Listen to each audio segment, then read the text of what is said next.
Welcome back to another episode of Rock Boys Football. Dan Lanning, the Oregon Ducks, coming into the big house and largely taking care of business. I mean, you look at the overall numbers to this football game, there was never really a doubt. And Dill, my biggest takeaway coming out of this football game, Oregon continues to roll. You know, you look at a lot of other top five teams across the country. Georgia right now is in a barn burner with Florida, who's playing their third string quarterback. Dan Lanning in Oregon, they continue to come out. They look prepared. They look ready to play, and they look like the best team in the country every single Saturday. And if you're an Oregon Ducks fan, that's exactly what you want. Now, do you want to see some better second halves? Yeah, absolutely. But this team never really has any games that it is coming down to the second half very often. Biggest takeaway here, Dale, like Oregon came into the big house and, for a large part, I'm a Michigan fan, they kind of beat Michigan at their own game. Like they ran the football better, they created more negative plays.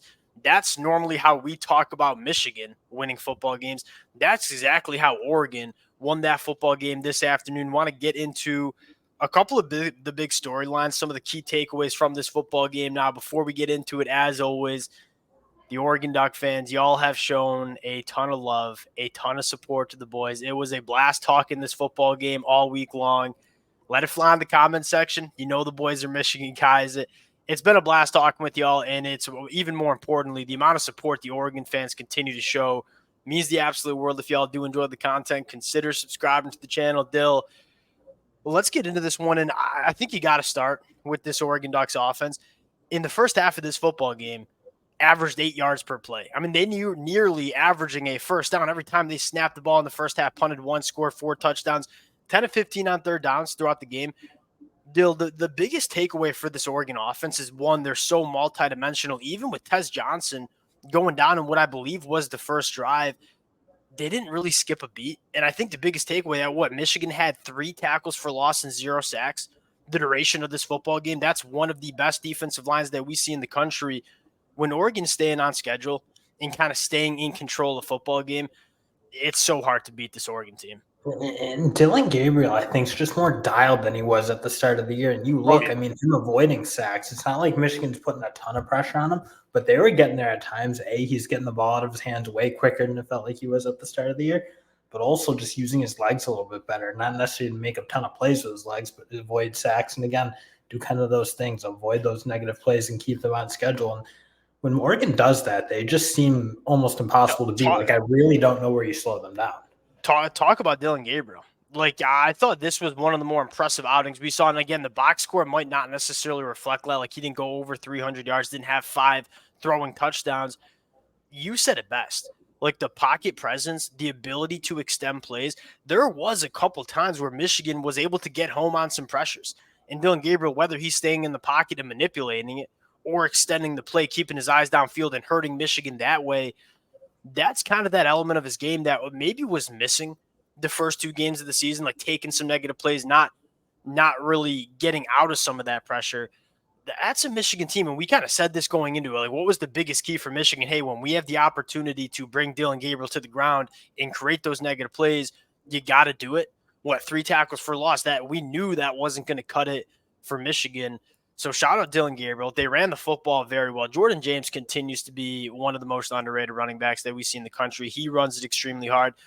Dill, I think lastly, without Tez Johnson, kind of forced Oregon to use all the weapons on the football field. And again, Evan Stewart had one of the more impressive catches you'll see all year that got called back. This Oregon offense is much more than just wide receiver Tez Johnson. No, who really did his thing was Trayshawn. I don't think it was his game. Really have to put a game on his shoulders at all. Because again, it's either Ben Tez or it was Evan Stewart kind of in that Ohio State game. But I mean, Evan Stewart had a good game. I don't mean to say he wasn't like playing really well, but Trayshawn Holden took this game over. It was really his show, and I think he kind of showed he can be the wide receiver 1 if he needs to be, and it comes down to that. And he played really, really well. Felt like he was open pretty much all game, was making plays after the catch. Like, again, they have 3 guys who I think you're comfortable. Are all legitimately wide receiver 1 caliber guys. Like, we knew Evan Stewart was basically wide receiver 1A, Tez, wide receiver 1B, and Evan Stewart.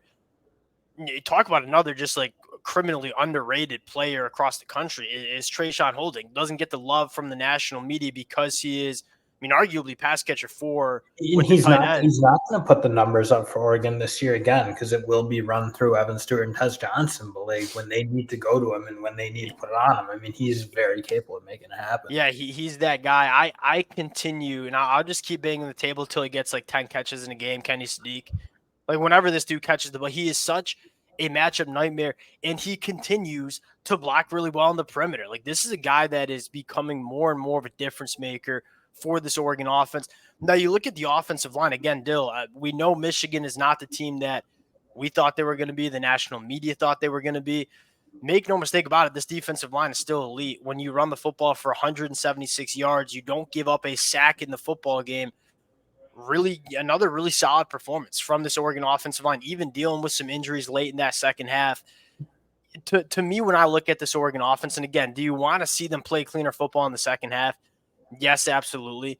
But when you see this team humming and kind of putting it all together, with how complete they are, like offensive line, quarterback, backs, wide receivers, tight ends, so many different ways they can hurt you, and really no liabilities on this football team. It becomes such a hard unit to stop on offense. Now, going over to the defense, that was probably the best game Michigan has looked on. Like I mean, we I watched. was going to say, honestly, I thought Michigan played a good game overall. Defense, offense, I think it just shows you. I mean, they're in different worlds right now. Oregon is really, really good, and they'll make a lot of teams look like that because I don't what think Michigan played poorly. what stood out to me on Oregon's defense was Michigan try like when we kind of said this heading into the game, like I don't see Michigan just driving the football in Oregon consistently in this football game. There's going to need to be some trick plays that Michigan goes to. It seemed like every time Michigan tried to dial something up, like Oregon was kind of on their P's and Q's, like the discipline of this defense. And again, we talk about the Dan Lanning culture kind of sinking its teeth into this program. That's kind of what you saw. I mean, Michigan went for a few of those plays. We kind of knew they kind of needed to hit one of them if they wanted to win this game, and they really weren't able to do. I mean, you look at 270 total yards, and a couple of them did come on some of those plays in the second half. I guess I'll ask you, what stood out to you most with this Oregon defense? I think it's what you said. I mean, Oregon does make you earn everything. They really don't give up the Yes. big plays. And I think it's kind of like what we talked about. Like, yeah, they gave up some yards to Ohio State, but like when teams can't threaten them, and frankly, I wonder if they're going to see maybe not as many teams can threaten them as they think, but they really were squeezing down on Michigan. They were trying to take away pretty much every pass attempt underneath, not give Michigan anything easy. And they really didn't. I mean, Michigan made some plays. I thought Davis Warren played his best football by far for Michigan. So they made a couple, but like again, nothing came easy, and that was really, really hard for Michigan to sustain any drives. Look at the two touchdown scores, specifically the first one to Tyler Morris, like that. It's just Michigan going up and making some plays. And like Oregon, you're kind of right. Nothing was free for this Michigan offense. And that's so important when you're talking about a defense, like that ability to limit those free explosive plays, whether they're missed tackles, whether they're coverage busts.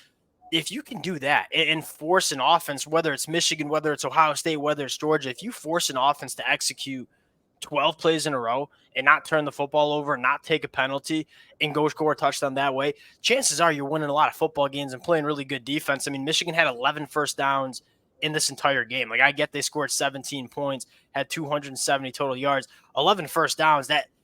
That's about as dominant as it gets for this Oregon defense. Dill, you look at the landscape of college football, and again, from just the eyeball test, this Oregon team continues to be the team to beat across the country, not only in the Big Ten. And I think what we're going to see I'm kind of interested to see what the news is with Tez Johnson. And I saw somebody tweet this, and I kind of agree.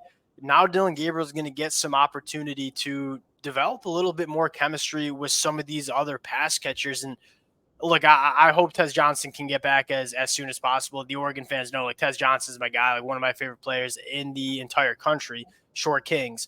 That being said, I am kind of interested to see what this wide receiver room looks like and some other opportunities for guys like Lowe or a guy like Trayshawn Holden to become a little bit more of difference makers within this Oregon offense.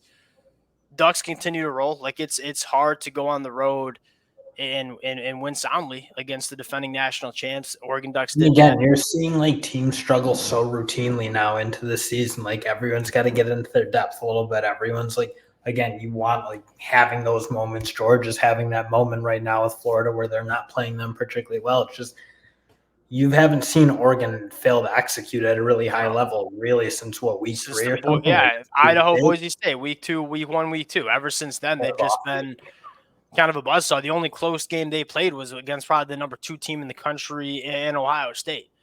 We'll And close it out there. they played really good football in that game. I mean, Yeah, again, there were 100%. some mistakes, but like obviously they still played really good ball.